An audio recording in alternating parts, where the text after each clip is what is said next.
It's our SEC Week 13 reaction show. We head into rivalry week. Who's going to Atlanta? Who's still alive for the playoff? And where is Lane Kiffin going? We're reacting to it all right here on our SEC Squad show. You're talking ball with the SEC Squad.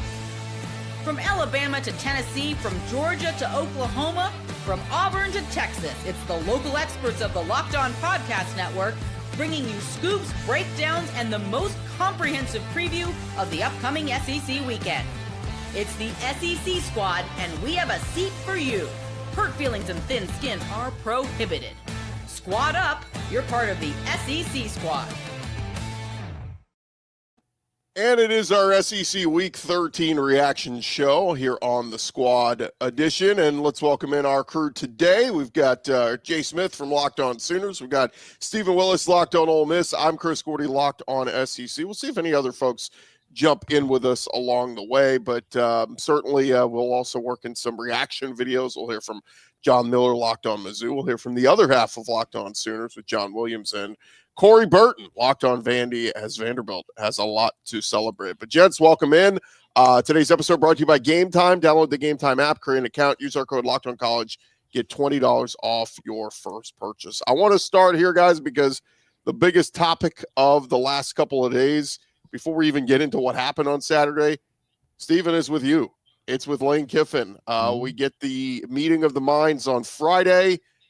Some people thought maybe coming out of that, we'd hear some kind of contract extension and announcement, all this kind of stuff. Instead, we'll make a decision or release a decision on Lane Kiffin after the Egg Bowl. So where are we right now with Ole Miss and Lane Kiffin? Well, I'll tell you what I think I know.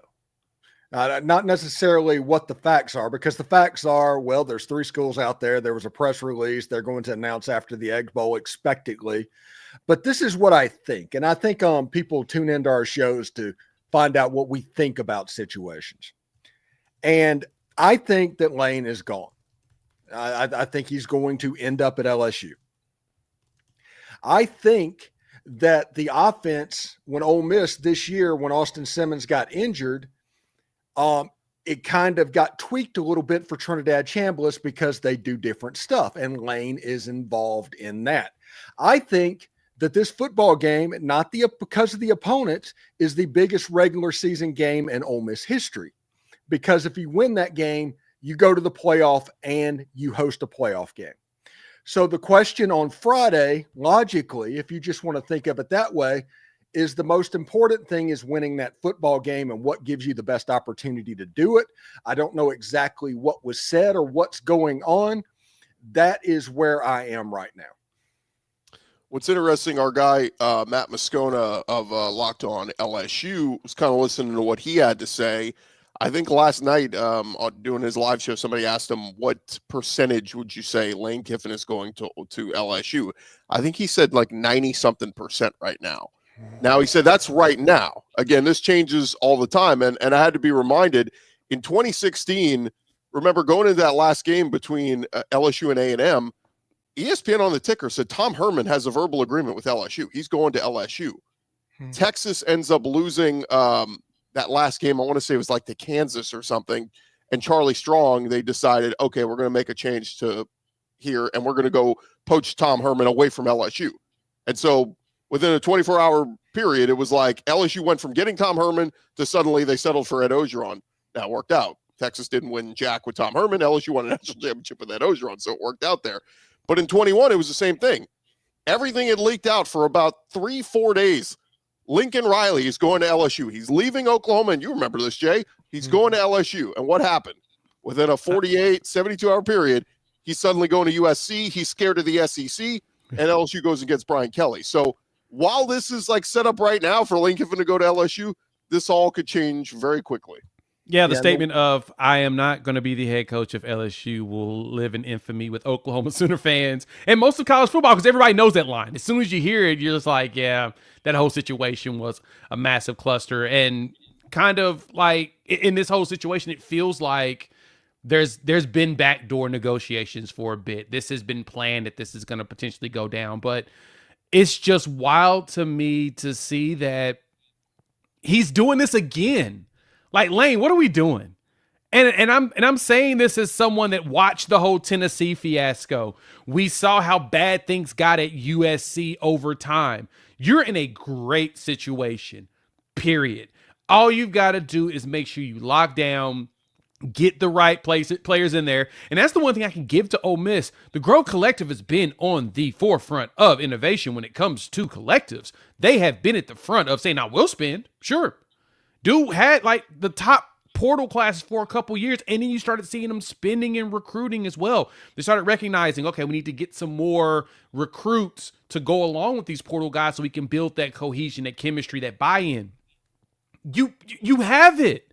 But now you're going to go leave and go to LSU. I get the mindset of, well, LSU has won 3 national championships in the last 25 years, and we only think one of the coaches that won is actually any good. I get that. I get that mindset that I could probably walk in there and win a national championship at LSU. I get that. But at the same time, dog, you got it good. What are we doing here? Why are you burning so many bridges? I am just honestly floored and surprised the dude ain't been blacklisted yet. Yeah, it's one of those weird things. Like 3 weeks ago, before the Oklahoma game, he had nearly 100% approval rating amongst the fan base. He could have done whatever he wanted to, whatever's going on. Right now, I genuinely think he would struggle to get a cup of coffee at Ajax on the square. And that is not because he's leaving. You hired Lane Kiffin. You went into this with your eyes open. You were prepared that he wasn't going to retire at Ole Miss. I mean, that's the way it was, no matter what was happening. And if Ole Miss makes a playoff, this was all worth it. No matter what happens, this was all worth it. But it's the way that all of this has gone down over the last 3 weeks. That's the problem. It's not the problem that it's happening. It is how it's happening.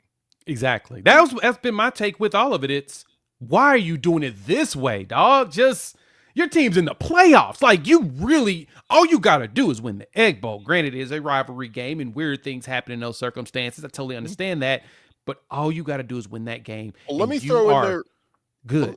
Let me throw in there, Jay, because I've had a few people say this to me too. They're like, I keep hearing people saying, why is Lane doing this? Lane's not doing anything, is what this guy said. He said Lane wants to finish, like, in other words, if in a perfect world, what Lane wants to do is finish this season with Ole Miss. He wants to coach the Egg Bowl. He wants to coach them in the playoff and then make a decision on what his future would be. Ole Miss is the ones, and right, wrong, or indifferent, saying, we can't allow that to happen. We cannot have you go out there and coach a playoff team with the Ole Miss logo on your chest and then knowing you're probably going to leave when this run is over. And that's the tough part of this schedule that we're in now, with signing day being the first week of December, portal being the first week of January, is coaches cannot wait. It's just not, it's not feasible. And then on top of it, knowing he's going to a rival. This isn't like Lane is going to Washington and it's fine. He's going to go over to the West Coast when this is over. Right. He's going to play you next year at a different school, hypothetically. So the other part of it too is, guys, the championship odds just came out. 1, 2, 3, 4, 5, 6, 7, 8. Ole Miss has the 8th best odds to win a championship. Mm-hmm. I think that's part of this too, is he looks at it. Everybody's looking at it going, you're perfect. You're in a perfect setup. You're making the playoff, all this. Okay, just because you make the playoff doesn't mean you're any closer to winning a national championship. Now, I do think this is a talented Ole Miss team. They could absolutely go on a run, but if they're one and done, they lose the first round of the playoff game. How much closer are you to winning a championship at Ole Miss? I think that's where he looks at the recruiting side at LSU, where that state recruits itself on top of the NIL commitment. Maybe that's what weighs the, because I agree with you. Like, on paper, Ole Miss, LSU, and Florida are all pretty equal in what the offers are, the talent, and all this. But is LSU just a little bit, does that tip the scales just a little bit more? This is where Ole Miss fans stand on this. Right now, Florida and LSU, either one that gets chosen is not closer to win a national championship than Ole Miss is right now. It might be in the future with what you're doing. It is not right now. And in the biggest game on Friday, the biggest game potentially in your regular season school history, you could have LSU's potential coach coaching against your other arch rival to get Ole Miss into the playoff. Think about that storyline. And everybody at ABC is going to talk about it. And if it made it to a playoff, it's like I told Jay, it would be a 4-hour recruiting commercial for wherever he ended up. Yeah. That is why that Ole Miss is taking the stance that's doing. Ole Miss should be the only school that benefits from Ole Miss making the playoff. Period. Yeah. And that's exactly what it is. It's going to be a big recruiting pitch for him for wherever he decides to do, even if that includes him staying at Ole Miss. And I understand the sentiment of Lane's not saying anything. Everybody else, it's all being done in the background. You know, Ole Miss wants him to give some. Yes, Ole Miss should want him to give some sort of a commitment. It's their school. They're about to go to the playoffs. It's just going to be so much chaos in the hiring. Heck, you got the rumors around Kalen DeBoer, which is really not rumors. It's that Penn State's interested. Doesn't mean that he is, but it always sounds great to throw that out there in an article. But it could be. It's gonna be chaos regardless. And so I'm just gonna sit there with my popcorn and look at it. But I just don't get Lane's mumness on everything when he has dealt with this so many times. This is not the first rodeo we've had with him. He had the whole thing with the Raiders. Now it's an Al Davis thing. I'll say that. But his name is in. It's not coincidental that he is in the middle of all of this once again. Yeah. What if I pose this to you guys that Lane still hasn't made a decision yet? Was that viable? It's possible. Okay. I am going to say it's legitimately possible. Is it likely? Is it probable? No, I don't think so. No, I would not disagree that's a very much a possibility there. But your problem is now you're a massive distraction to a team that you're coaching that could potentially play. And some people said what Ole Miss should do is, given this information and the meeting that they had and all this, should they part ways with him now? Should they just say, look, we're going to put you on leave with pay, just go sit at home, do your thing. We're going to move Joe Judge up, because Joe Judge, here's the other thing. If Joe Judge takes over as interim and they beat the hell out of Mississippi State in the Egg Bowl, sends a clear message to the playoff committee, hey, this Ole Miss team, they don't need Lane Kiffin. We're strong as hell, and we deserve to be in the playoff without him. I think they want to ensure the Trinidad Lane thing that's been going on for the last several weeks, that kind of continues. I agree with that. If they did that, you're going to have a fight, because if Jimmy Sexton's a lot of things, one of the things he's not is stupid. So you have to think that there would be plans outside of that. And if he was at home on his couch, suspended with pay, this is a person that has lashed out and decided to send his family on Tinder tours of open SEC jobs at the beginning of the week. You don't think he's going to lash out at that point? He absolutely is going to lash out, and you have no idea what that lash out is going to be. Yeah, the interesting part, too, is the details that Ross Dellinger leaked out on Friday night. It was details of the LSU contract. So clearly this thing is far enough along that they've had discussions that he's told LSU possibly upcoming. You know what I mean? Like, to get to the point that the details of the contract have been approved and put together. The other part of it, too, and this is from Moscona, he says that the report of Florida meeting with his reps is like a little bit behind. That basically they talked about this with Lane like a week or two ago and basically got told, no, he's not coming to Florida. So they're meeting with Jimmy Sexton because Sexton represents all these other coaches, too. It could be Brent Key. It could be all these other coaches in Florida. So at least Matt Moscona's opinion, Locked on SEC or Locked on LSU, he believes Florida at this point is out. Like, Kiffin's not coming to Florida. It's either he is going to LSU or he stays at Ole Miss. But Steven, at this point, how does he rectify? I've seen some Ole Miss fans saying, I'm out on him. I don't want him back. How does he reconcile that? Yeah, he's burned a ton of bridges, and there'd be a lot to repair if he came back to Ole Miss, honestly. And listen, this is the thing that I think is going on right now. I can't prove it because I haven't been in the room with anybody, but I think he's telling everybody, yes, he's coming, even the Florida people. And that's the reason they are 100% confident that Lane Kiffin is going to be the coach at Florida. LSU, the same thing, 100% confident that he's going to be the coach at LSU. And Ole Miss, even now, even with the way it sits, they're like, we're like 60% confident.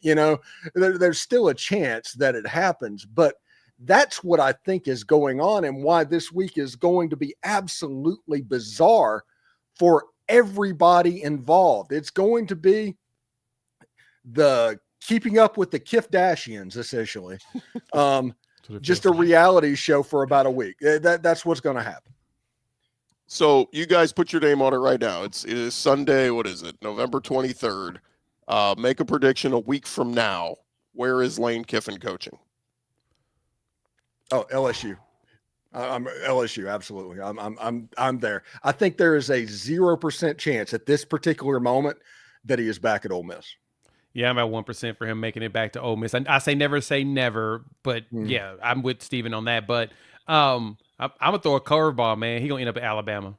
I just don't know why. It just sounds like this feels like something done like would happen like that. We talked about it at the beginning, man. I'm not going to be the head coach of LSU, and then all of a sudden, boom, a new school opens up in Powder Elands. So we'll see. As long as Alabama wins this, wins the Iron Bowl, they should be fine. But yeah, I don't know. It's too much. Yeah, but it's bizarre. Is that unfair to put that on Kalen DeBoer? I mean, like, look, he had a nice. It was, it's not like they're holding him to the Saban standard. He's not Saban, but like if he loses the Iron Bowl, they were this narrowly close to making the playoff. Like in just 2-year sample size, is that enough to say you're not the guy? We're firing you? Like, yeah, it's Bama. That's the mindset, man. But no one is Saban. Who's Saban? Like who can do what he did? Bear Bryant is Saban. That's who. That's two. And right, not one, but two.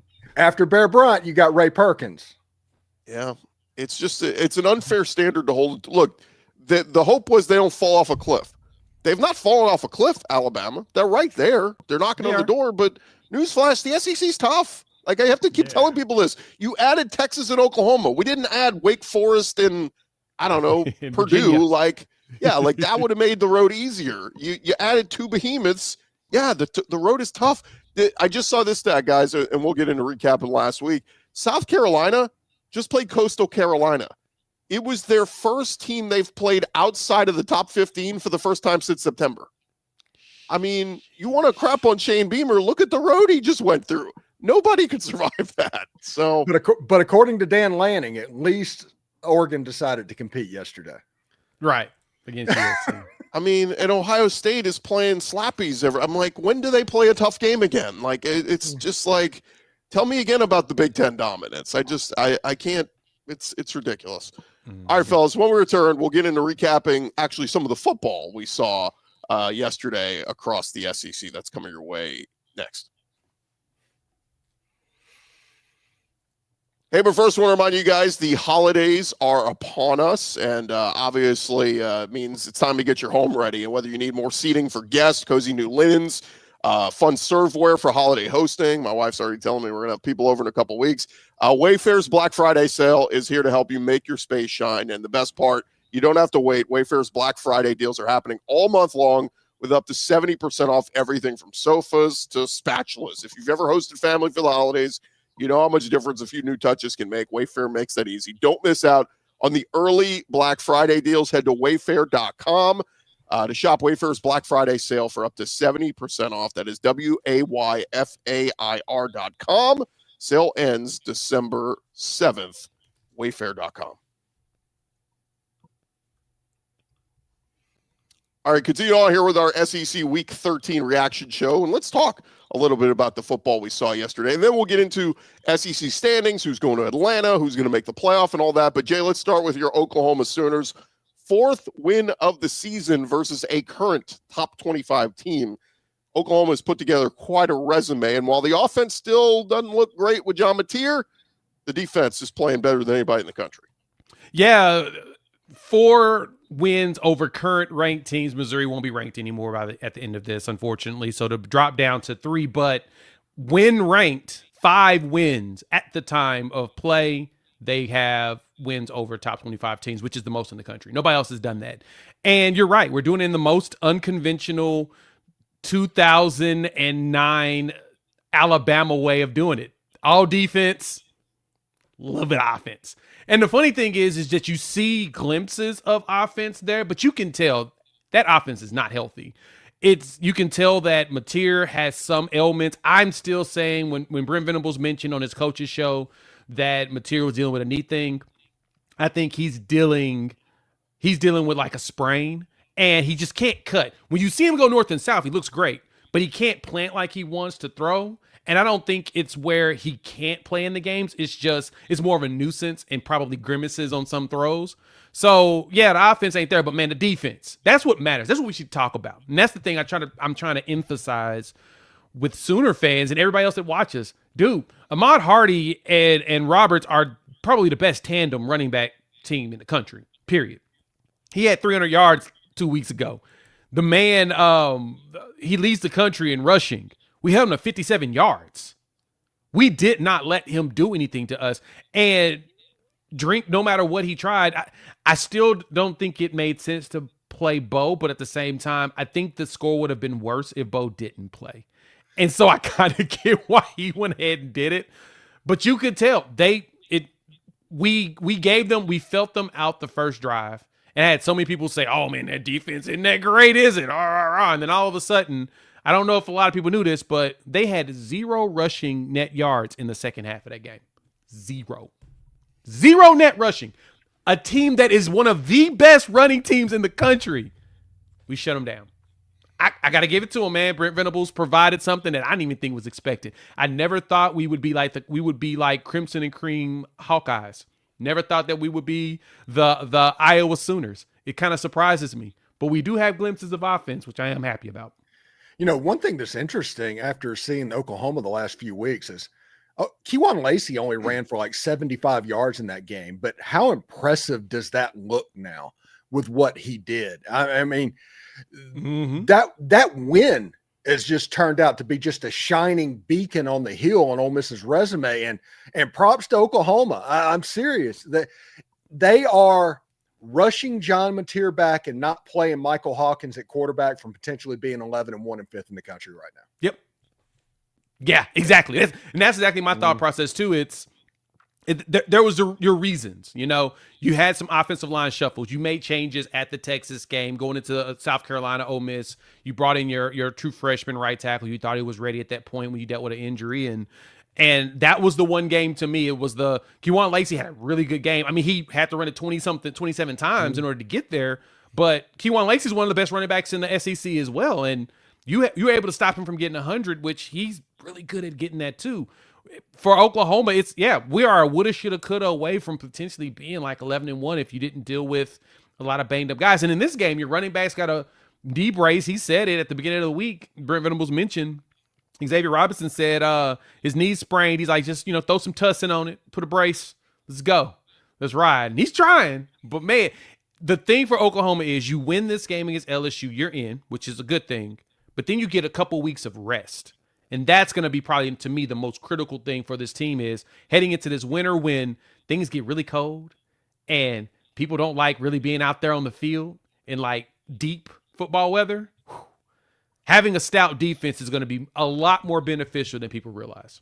Yeah, it's interesting too. Looking at, watching LSU last night, it was I had it on the extra TV, and what a debacle. I mean, they've gone to Michael Van Buren.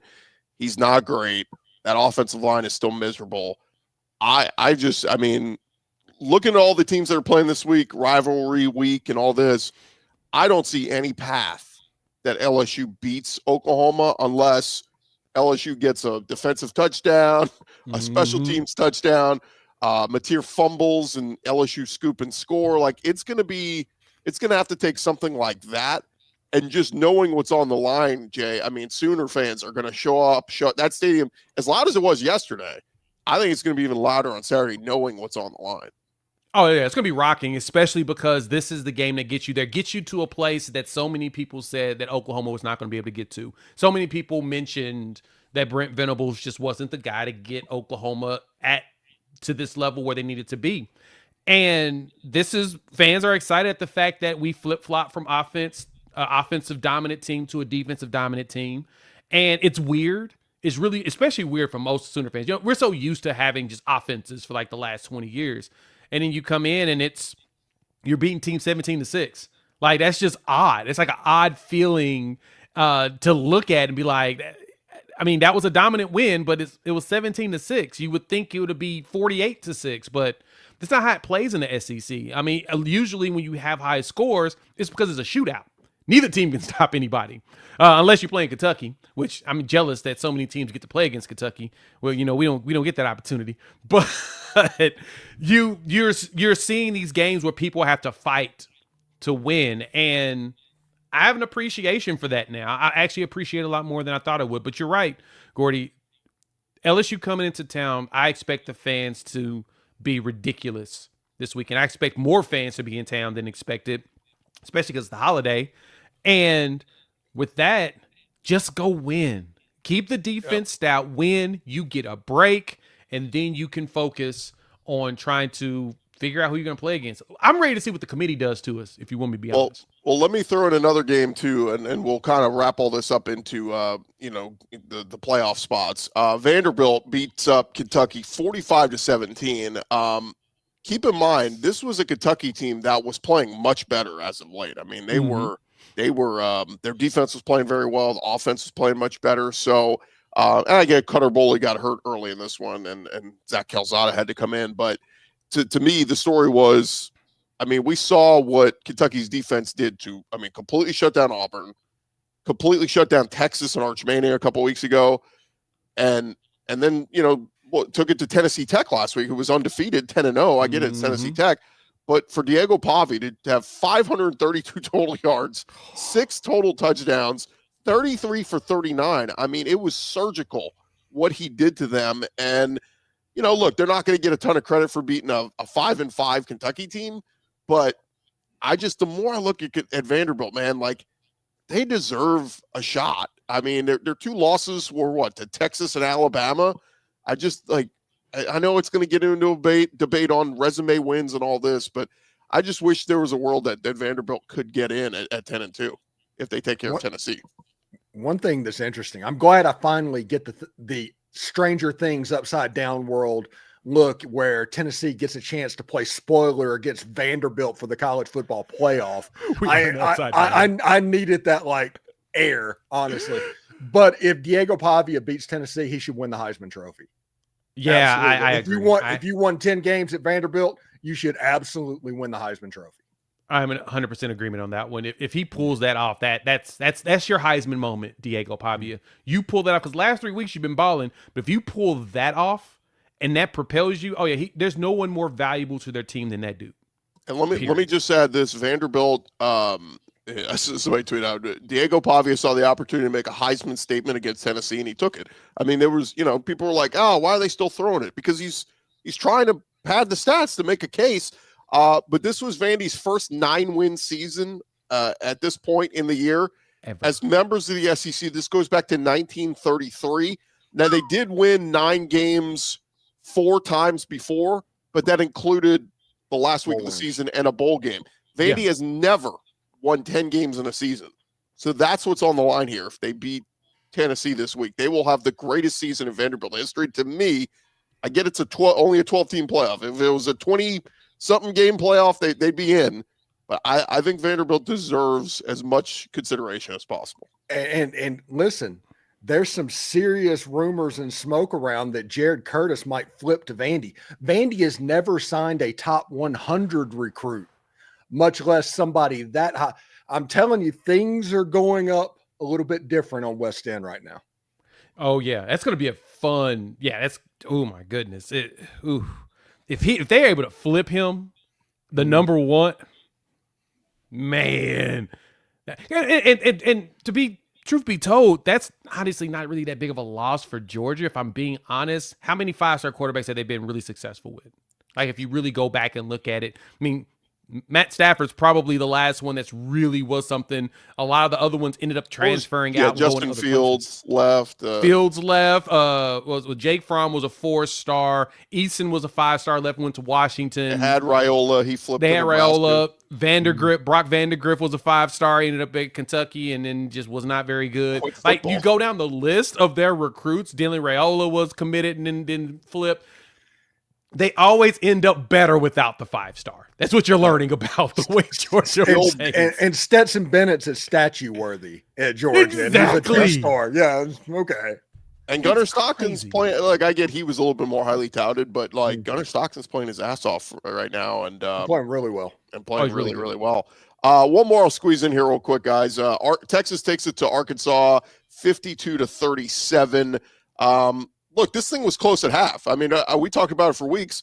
Arkansas has been playing all these one-score games against teams, and this was a one-score game at halftime, and the offense is humming for Texas and all this, or for Arkansas, and then Texas's defense made some adjustments, and they get it done, and 52-37, and Arch Manning, I said this before, I mean, it seems like Arch has kind of got his his confidence up. Like, he's playing his best football here on the backstretch of the season, and the big game against A&M. I cannot wait for this game on Friday night. I mean, the Lone Star Showdown, basically, if A&M loses, they're still not guaranteed a spot in Atlanta.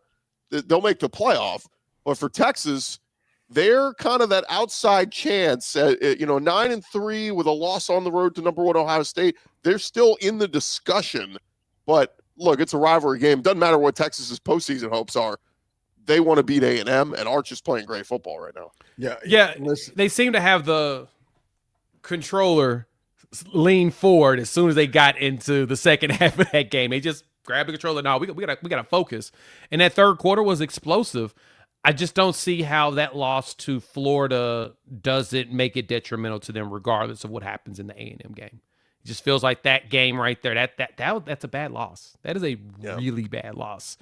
So I don't see it, but yeah, Arch has shown up. He's shown up against these teams every year. This is when you see Arch Manning play his best. So 5 touchdowns, by the way, 4 passing touchdowns, 389 through the air, and then a rushing touchdown as well. So didn't he catch one too? He caught a touchdown too. So 6, first one ever. So 6 total touchdowns. Yeah, he caught one, rushed one, and threw 4. You know how this is going to end up, right? Ole Miss is going to make it to the title game on the backs of Arch Manning at quarterback and Derek Nix, the longtime Ole Miss assistant that spent 20 years that's calling plays for the Auburn Tigers now. Ole Miss is going to end up there all without Lane Kiffin.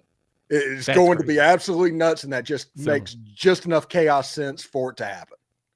The interesting part too here is for Arkansas, look, they lose another one. They're 2-9. I think the Bobby Petrino talk was fun, but wherever Arkansas goes next, I've heard there was rumblings the last 48 hours about Matt Campbell at Iowa State. I think that'd be a hell of a grab if Arkansas could pull that off. It'd be a fit. A week ago, it was Ryan Silverfield, so we don't know. This thing changes by the minute. But KJ Jackson, the freshman quarterback, gets in, and I thought he showed some glimpses. His running ability, his throwing ability, he's got a big arm. So, you never know what's going to happen with portal and all that, but that would be interesting if KJ Jackson ends up being the guy. You hate to see it for Taylor Green. I think in hindsight, if Taylor Green could do this over again, I think he would have hit the portal last offseason. And could you imagine Taylor Green on, any of these other teams? I hate to say it, Jay. Mateer's been fine, but if you guys had Taylor Green this season, I think Oklahoma would have been undefeated right now. Yeah, I'm not going to disagree with you on that one. It hasn't been the perfect marriage with Mateer so far. He was great against Michigan, looked really good against Auburn, and then the injury, of course, ever since then it's looked bad. So, but yeah, no, having a healthy Taylor Green go out, run around, and that would have been just vicious. But he also made some pretty interesting decisions sometimes. So we'll see. We'll see what Texas does against A&M. I'm very intrigued by rivalry week.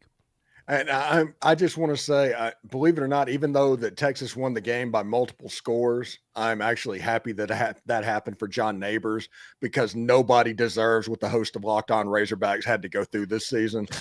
Nobody deserved that. So, yeah, at least it was kind of over pretty quick, and you could just kind of set your show midway through the third quarter. Yeah. All right. When we return, we'll get to we'll mention real quick some of the cupcake games yesterday, and then we'll get into who's going to Atlanta and who's going to the playoff. That's coming your way next. I want to remind you guys, with just a week left in the regular season, you can still get tickets to all those big rivalry games using the Gametime app. It's the app that gives the advantage back to fans. It's the easiest way to score last-minute tickets at the best prices, no surprise fees. What you see is what you pay. I'm telling you, Gametime app makes it super simple. You can even see the exact view from the seat before you buy. I've used it multiple times this year for college games, an NFL game a couple weeks ago, an NBA game this season. Paid a little bit more. I went sweet life. on the NBA game. But look, Game Time gives you that option. And so check them out right now. And their zone deals, you pick the section. Game Time will pick the seats for you, and you're going to save big. Take the guesswork out of buying tickets for college football games and every other event with Game Time. You download the Game Time app. If you've never used them before, create an account, use our code LOCKEDONCollege. It'll get you $20 off your first purchase. Terms apply. Again, that is promo code LOCKEDONCollege. Get $20 off. Swipe, tap, ticket, go. Download Game Time today. All right, fellas, as we get into recapping yesterday, just running around, looking at some of the cupcake games out there. Samford, they had no chance against A&M. A&M rolls 48-0. A&M now 11-0, undefeated, one of their best seasons ever. Whatever happens here from here on out with Elko and A&M just goes down historically one of their best seasons ever, so good for them. Yeah, and props to them for facing their FCS opponent that is in the midst of a coaching change as well. So even that game, they get to either face a backup quarterback or a coach that has been changed. So props to Texas A&M for that. Now, the game to end all games is ending up on their schedule Friday night, and you have to go to Austin, and they're playing well. That's must-watch television. Is much-watch television. Oh yeah, I'm gonna be tuned right into that game Friday night. That is gonna. I love the fact that it's on Friday too. That makes it even better. The triple header on Friday. Yeah, it's yes. Bowl, it's clean old fashioned hate, and then Lone Star Showdown. Yeah, I thought that I was gonna actually do something else on Friday, and realized no, I'm gonna be glued to my couch. Because Saturday I will be at the LSU Oklahoma game, so I won't be able to enjoy all the rest of those. But yeah, I'm going to really just be on my couch all day Friday. I don't plan on moving whatsoever. I know that I'm going to be petitioned to go places when my daughter gets here from college. I'm like, no, I can't do it. Football is on. So yeah, no, this is going to be a great Friday. It's going to be a great weekend in general and it's funny because when I look at this, the college football playoffs have so many people upset about feeling like a lot of games don't matter. I guess the conference championship games kind of are in the air of not mattering as much per se. But man, there's so many implications this weekend. Well, certain teams have to win. We'll get to that in just a second because we're going to get. I'm more so just saying that it's crazy how many games we have that just in college football in general that have implications on what could happen going forward. I'm just excited at the fact that we got games that matter. Yeah. Real quick. So Georgia beats Charlotte. So Georgia's 10-1, 6-1 in the SEC. Again, a little bit I watched. The run game looked really good for Georgia. Them kind of handling up. Alabama completely stymies Eastern Illinois 56-0. I saw, Ty Simpson actually threw a couple of picks in this one, but the outcome really didn't matter. They didn't play Jeremy Bernard. So anyway, so they win that one easily. Mercer and Auburn. I mean, this one was crazy because Deuce Knight gets his chance. True freshman 5-star takes it 75 yards for a touchdown run. Mercer answers. It's 7-7, and then Auburn turns it on 62-17. But Deuce Knight was the story of the game. Auburn fans are all super jacked to see whoever the hell we hire as a coach. We got to keep this guy because he's the future. And man, what a dud on the Jackson Arnold signing. When in hindsight, look, if you had switched to Deuce Knight earlier in the year, I get it was Mercer, but do you think they might have won a game or two in the SEC had Deuce Knight been playing all year? I don't believe it. And I honestly believe that he just was not ready at the beginning of the season because after seeing how Jackson Arnold was playing and how we saw the practice footage and stuff, there's no reason for you to believe that Deuce Knight, at the way that he played in this game, that this is what he looked like that early in the season. I'm sorry. It's just being truthful. Jackson was just hesitant. Now, I mean, Jackson went out there and ran for a touchdown and was out there balling as well. So I'm not sure if this is a really good parameter of how you should feel. I mean, he was 3 for 5, 31 yards, and then he ran that 56-yard touchdown run. But he finished the game with 53 yards, rushing on 3 carries. That makes me ask questions again. How did he lose 3 yards and only have net 53 when he had a 56-yard touchdown? So, that being said, I don't think Deuce Knight was ready. It just doesn't feel like he was. Yeah. But I think he is now. It's his team. Well, and that's where we'll see. I mean, they benched Ashton Daniels to protect his red shirt, and Ashton Daniels has been playing very well. I think they're going to go back to Ashton Daniels for the Iron Bowl, but I think maybe some wrinkles for Deuce Knight. We'll see. South Carolina beats up Coastal. Real Go ahead, quick. Steven. TJ Durkin is one win away from Alabama from being the full-time head coach. I don't believe that. I think that if he gets that win and gets them to a bowl game, he will get that job, especially with the way they've looked. I think it's a tough sell. I think Auburn fans want to keep Durkin as the DC, but I think that, I mean, last I heard a few days ago, they were all in on Tulane coach John Summerall. So yeah, they're trying really hard to get this closed before the Ole Miss job comes open. Well, yes. and then Florida, he's like on their top 5. He's in LSU's top 5. So John Summerall is going to be somewhere in the SEC next year, it feels like. But yeah, and I feel like that's the only places he's going to be. I think it's going to be between LSU, Florida, Auburn, and Ole Miss. I think it will be an SEC job. I mean, he's in Louisiana at Tulane, so he's not going to leave this area if he can avoid it. And so, yeah, that to me is I feel the exact same way. He ain't going nowhere.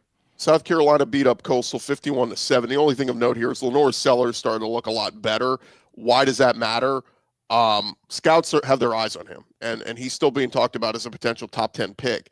And this is going to be a big decision for the Sellers family is, can he get how much can he get in NIL money next year? Either one, to stay at South Carolina, come back for another year, or 2, go elsewhere and get paid top money. Ohio State's could be fine with Julian Sand, but like a program like that, I don't know, Notre Dame or somebody, if they pay him top dollar, Sellers has that versus, are you a potential lock as a top 10 NFL pick? Because if you are, you got to go.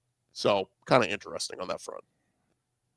Yeah, I'm intrigued to see what Sellers decides to do. He has the physical traits, kind of like Anthony Richardson, to where coaches will say, we'll rather have you and we can fix all of your problems, which we've all learned that that's very hard to do. It's not impossible. It's just very hard to do. He's probably going to have to just go to the league. If he's got a chance of being a top 15 pick, you leave, period. Now, if it's less than 15, come back. You're going to make more money in college. Just like you said, Gordy, you can go to some other program or stay at South Carolina, and they'll up the ante on the pay for you and Dylan Stewart to be there one more year and see if they can make a big run. And if that run doesn't work, when you go to the pro, Shane Beamer gets fired and they start from scratch again. So it's okay. You got good options, but truth be told, it may be in his best interest to go ahead and just hit the league. So real quick, 2 other games. There's so much happening. LSU barely survives Western Kentucky. It was 13-3 with like a minute to go. LSU was still running the football for some reason. The ball pops out. Western Kentucky takes it back to the house. It's 13-10, and they're an onside kick away from this thing possibly going haywire. So at least LSU gets it done. But I think all the focus of that game last night was, are we getting Lane Kiffin or not? Nobody cared about Western Kentucky. Yeah, they were dropped pass on a trick play on the goal line by the quarterback away from potentially the way it played out, losing that game. It got weird there for a minute, but they were able to pull it out at the end. And, hey, a win's better than a loss, especially whenever you're just kind of playing out the string. And I don't know why I always say. I don't know why we skipped over this. Tennessee does break the 20-year curse. They finally get a win in the Swamp, 31-11. Tennessee still top 25. They're 8-3. Give the Florida fans credit. I have a buddy who was at the game who said, dude, Florida fans, for as bad as crap is right now, they showed up. They were loud. They came out to support their team. Unfortunately, the team didn't give them anything to root for, but I give the Florida fans credit. They showed up for that game, and they were loud, but they were hitting the exits by the second half. But good on Tennessee for taking care of business. So now, guys, let's jump into taking a look. So here we are, heading into SEC week, whatever this is, 14. SEC teams, well, actually, first, sorry, I pulled up the wrong graphic. Take a look at the standings. A&M 7-0, Georgia 7-1, Ole Miss 6-1, Alabama 6-1. The interesting part here is who's going to Atlanta. A&M still has not clinched a spot. Why is that? Because if they lose to Texas and they're 7-1, they don't hold the tiebreakers over some of these other potential 7-1 SEC teams because of either head-to-head or not head-to-head, because they would get in if it's head-to-head, but conference win percentage and strength of conference opponents and all that stuff. So basically it's easy, guys. A&M wins and they're in, and I think it's is it Alabama? If they win the Iron Bowl, they're in. Yeah, so, they're automatically in. So they have the strongest winning percentage opponents in conference. And Georgia losing the head-to-head to Alabama is what would keep them out. Now, if Alabama loses the Iron Bowl, I believe Georgia's in no matter what. Yeah. So that's the tough part here. And then there's still a path for Ole Miss if A&M loses and Georgia and Alabama loses. I think that's the path for Georgia and Ole Miss to both get in. So I don't know. This thing is still very much up in the air. And, again, if you're one of these 4 teams, you got to be questioning, do we even want to go to Atlanta? Yeah, that's absolutely the truth. I mean, Ole Miss fans would rather go to the playoff and not have to worry about Atlanta. But I'm telling you, if you just look at the wackiness that is college football and the storylines that are attached, losing a game in Austin, Texas, and losing a game in Auburn, Alabama, that is not outside the realm of possibility at all with what's going on. And all you have to do is beat Mississippi State, and all of a sudden Ole Miss is in Atlanta. Again, we always talk about it. I want those jokes to go away about Ole Miss not knowing how to get to Atlanta. I want that to go away. But in the end, Ole Miss fans would rather just a home playoff game, a couple of weeks of rest, and a chance that you don't get players injured. How awkward does that make things too? If Ole Miss goes to Atlanta and Lane, what does Lane do? Yeah, seriously, it would be at the point where he has to be running out of time unless he's just going to go. And because you're getting into December at that point, and then the playoff is 2 weeks away, and it just gets bizarre. It just gets weird. But that might be the reason that they kick the can down the road a little bit at that ultimatum meeting on Friday, is because if Ole Miss wins and Ole Miss ends up in the SEC championship game, that kind of changes the calculus. It does. It changes a lot of things, and that's an additional game for Lane Kiffin to have to coach and potentially coach or not coach, and make things weird. But yeah, I love that there are so many implications for not only the conference championship, but even the playoffs. It's going to be a fun weekend this coming weekend. Things matter the last weekend of the season, which in a lot of situations they didn't. I think only one of those upsets happens, by the way. Texas beats A&M or Bama, or Auburn beats Bama. I don't think they both happen. What do you guys think? I don't either. It is a little bit of a long shot, but I'm going to make my predictions with my heart. Yeah, it's again, every week we've seen upsets, it feels like. So there maybe is a chance. But by the way, some breaking news out of the ACC. Florida State is officially retaining Mike Norvell moving forward. So Norvell will not be fired. That massive buyout is just too big. And so as somebody tweeted, great news for the rest of the ACC that Mike Norvell will be back at Florida State next year. So bad news for wherever Lane Kiffin ends up. Yeah, how, I guess, so crazy, the fall from grace. He won the ACC, went undefeated, lost his quarterback, and of course missed out on the playoffs because of it, but then he just can't win games since. It is wild. Like, did he make a deal with the devil and didn't pay his portions? Like, what happened? How could that happen? Crazy fall from grace.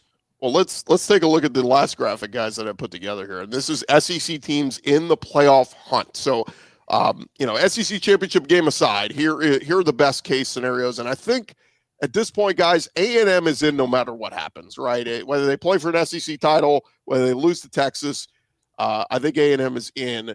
Georgia and Ole Miss also feel like locks. But again, if Ole Miss loses in the Egg Bowl and Kiffin leaves, I think there may be some precedent to drop them. Georgia, I mean, look, Georgia Tech gave them a 7 overtime game last year. So that could be craziness this weekend. And then you got Alabama with a win and you're in at Auburn, and then Oklahoma against LSU, obviously. Vanderbilt's the one that gets sketchy. I did put Texas in here at 8-3 because if they beat a top 3 A&M, that's a big resume win. But, I just don't know if 9-3 would be enough to get in. But what do you guys think on how many teams the SEC gets in? Yeah, I've been looking at it like crazy, and you're going to need some help from outside of the SEC. You're going to need some help from, teams actually, the Big 12, some teams losing or whatnot. I just don't see a reason to really shake things up when I'm looking at the top 12. If everybody wins, there's no reason to really even move anybody, regardless of conference championship. I think the only thing you change in conference championship wise is Ohio State, Indiana. Who wins that game gets 1, the other one gets 2. But does that really matter as much? besides the jersey color, because you're going to get a bye week, you're going to host a game, and then you're going to go to the bowl sites regardless. So it almost doesn't matter in that capacity. It may matter based upon who you line up with as far as your schedule goes, but then from if Bama beats Texas A&M for the conference championship, can you really move Bama back up? I mean, I see A&M probably dropping a spot, but that's their first loss. Like, do you really punish them for that? That's what makes it so hard with a lot of this, because truth be told, I think that as long as everybody wins this weekend, conference championship really doesn't change much this year. Well, let me give you what Mike. Oh, go ahead, Steven. Yeah, I think it's a situation to where if everything goes chalk, it's a problem, but it never goes chalk. I mean, if Vandy loses to Tennessee, if Texas loses to A&M, if Bama loses to Auburn, if Ole Miss loses to Mississippi State, these things have a way of taking care of themselves. So it's a cop-out answer, I know, but I think it's going to end up being 4 teams, and we'll find out after this weekend which 4 teams those are. The Mike Rodak of, I think he's AL.com, he tweeted this out this morning. He said, can Alabama miss the playoff? Here's a few scenarios. Obviously, if they lose to Auburn, Bama's out. They're 9-3 and they're out. If they beat Auburn but lose in the SEC championship game, there's a world where the Big 12 champion, if it's BYU, could jump them, or Texas Tech is also in, and the Big 12 champion and BYU gets in as well. So there's that. There's also the chance where Bama gets the SEC championship game, loses, it's a third loss, and a 10-2 team like a Miami could jump them too. So this is where it gets really sketchy, where it's like you want to go play for an SEC championship game, but for the committees, for on their docket, how much do you punish the loser of the SEC championship game if it's a third loss? And you're 100% right on how, and that's the one thing I hate about how this is set up. To me, the conference championship should not actually hurt you whatsoever, especially if you're one of the top ranked teams. I feel like if you make the top ranks and you're in the 2 teams in the conference championship, if you're both ranked where you should be playing in the playoffs, I don't think anything should change you making the playoffs. I think you should be automatically locked in, specifically because you made it. And you're playing an extra game where everybody else doesn't have to. So You're the only ones being judged. That, to me, is the only thing that's fair. It's the only difference would be Bama winning that helps them propel up a little bit higher. But that's it. Like, I don't see where there's a situation where anybody should fall out. I think for BYU coming in, that's where it gets tough. And I'm going to be honest, man, this is to me where I think Notre Dame gets pushed out. They should. If Bama loses, BYU upsets Tech, I think the Irish should be the one to get pushed out because they didn't play in the conference championship. They didn't play the extra game. They didn't play the extra week that these teams had to. If they didn't play these extra weeks, we wouldn't be having these conversations. And also, they have the same record as somebody that beat them. So if Miami continues to win, it becomes a real problem. Yep. And it's where I always say, guys, I think resume wins. Who'd you beat? That we always want to jump to who'd you lose to? Well, you lost to this team. You lost to this team. Oh, that's a bad loss. What about good wins? How many good wins does Notre Dame have on their resume? Not many. The big thing, the argument with Notre Dame right now is good losses. Oh, they lost to A&M. Okay, great. Who'd you beat? That's where. But again, it's this Notre Dame bias that they get to get in. Hey, the bye rules say we go 10-2, we get in no matter what. Well, join a damn conference. I'm sorry. Yeah, no, I 100% agree. And I mean, I know that they look like a good team overall. Their 2 losses are by a combined 4 points, but go look at their actual wins, right? Go look at their wins, who they played against, teams that are not any good. Who is their best win? USC? Yeah, who they just beat like a week ago, who just took another loss, right? So they're going to be Oregon. like 20th or something like that in this week's poll?